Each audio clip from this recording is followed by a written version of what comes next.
Hey, what's going on everyone? Welcome back to PFG, and it's time for me to get a diamond BK57 now.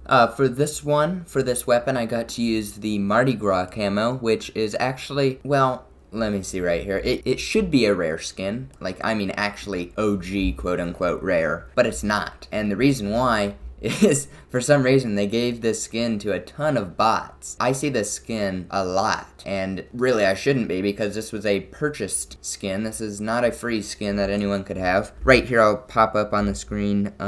It was a COD point bonus. Also, as you can see right below that, it was during the Mad Clown event, and I was really trying to get that AK-117 medieval right there in the center at the time. But yeah, at the time I didn't know that I had even gotten this weapon or how I got it, but as I got more into the game, I learned. So, as you can see, I'm right here on 149 of 150, and I actually have two builds for this weapon. I'm going to use the second build right now, but all of the builds focus on this one key attachment, which is the Elite foregrip. And I've seen a lot of negative comments about the Elite foregrip because, it's basically just putting on a muzzle brake, but I don't think so. That is just my personal opinion, and I'll talk more about that later, but let me go ahead and unlock it, and then once it's in diamond, I'll go over both the builds and give them a quick little test in the training mode. Alright, so I'm just doing a cage free-for-all. I really like free-for-all for getting, the final skin now because it's really quick. I don't usually do it, but, I do like kill confirmed because in that I can usually get at least two weapons, not like a major sweat, but I'm still able to get some good work done. Just in this, I don't like that the bots will just spawn up behind you in this free-for-all and just demolish you. It gets really annoying. And also, playing on kill confirmed, it gives me a little bit of wiggle room, I guess you could say. Like if a real person joins in, like they're throwing in a couple real people right now, then I don't specifically have to win the match to get both of my diamonds. I'll just get it regardless, Yeah, I usually stick to two weapons in a match, but this is good for just doing something real quick. Dang it, dude, he was just sitting there staring at me. What the heck, dude? Freaking kill, seriously? What a piece of crap. Okay, that bot had the cubic illusion one. What is this guy doing? What the heck? Oh, there he is. Die. There we go. Okay, one thing about this weapon is you cannot skip the full reload animation like you can with the ASM-10. I'm gonna have to show that more in the training room. It's sort of hard to explain right now. Oh yeah, suck it all of you. And I'm glad it was that real Gunzo guy too. Ishmael, is that how you say that? Or does it need an H to be Ishmael? Is that just Ismail? I have no idea. 10 kills, 150 times. Shiny. Alright, so the first build is this. And this is the one that I just used in the match. Basically, what I was first trying to do with this weapon is I'm like, okay, let me just screw around and make the most inaccurate build I can. And then over some more testing, I used to have the quickest barrel on it, like the Myth Light Barrel Short for the Super ADS, but as you just saw, it still is extremely fast on the ADS time, and I've just sort of changed this from the quote-unquote worst build to a very usable build, I would say. It's not as accurate as it could be, obviously, and that's what the first build is for, which I'll be getting into next. I should have just called this the first build, but for some reason I called this the second build, but whatever. So the compensator, just to help out with the vertical, and it doesn't need it too much. I like even more, so I put this on definitely. Combat stock, just to give that ADS time, along with the tactical laser, which does the same thing, and then the elite, because this gun, if you're spraying and praying for a long time, the horizontal just gets uncontrollable, and it sucks, dude. This elite foregrip, which came out with the legendary one, I don't know what that one was even called, like Space Race or something, this attachment was released with that, and it really makes a difference for me. I was just trying to use the operator or the ranger, and no. And then the rubberized for more vertical, because these are the only two vertical, and again, it doesn't have a lot, but this is just what I would use. Now, this is the second build, and it's fairly similar. It just has the muzzle brake, so even more, because again, it doesn't have too much vertical. That's what the rubberized grip is for then. and then that just really focuses here on the horizontal, which it has a ton of, and then the Ranger barrel just for that maximum damage range. I might actually use something like this in a BR. It wasn't really working too well for me in multiplayer. Like, it beams, obviously, it's not gonna move at all, but it's just very slow. You have to camp, whatever, you know. So I just put it back onto the quick build, and what I'm gonna try is I'm gonna go into the training room right now, and I'm gonna show you what I am talking about when I'm talking about the full reload. You can't skip it. Oh, look at that, dude. So if I run this thing all the way down into the full reload animation, so he pulls the mag out, pops it in, right?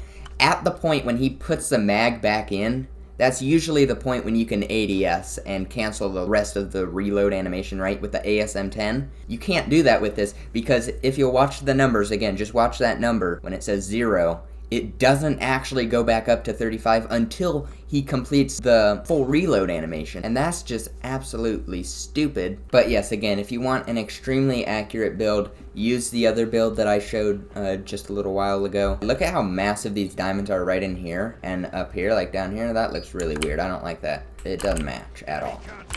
But check out this nice freaking gold iron sight. It looks OP. But yeah, I just can't stand that for some reason you can't skip it on this gun. Usually as soon as he pops the mag right back into the gun, you can slap down on that ADS button and cancel the rest of it.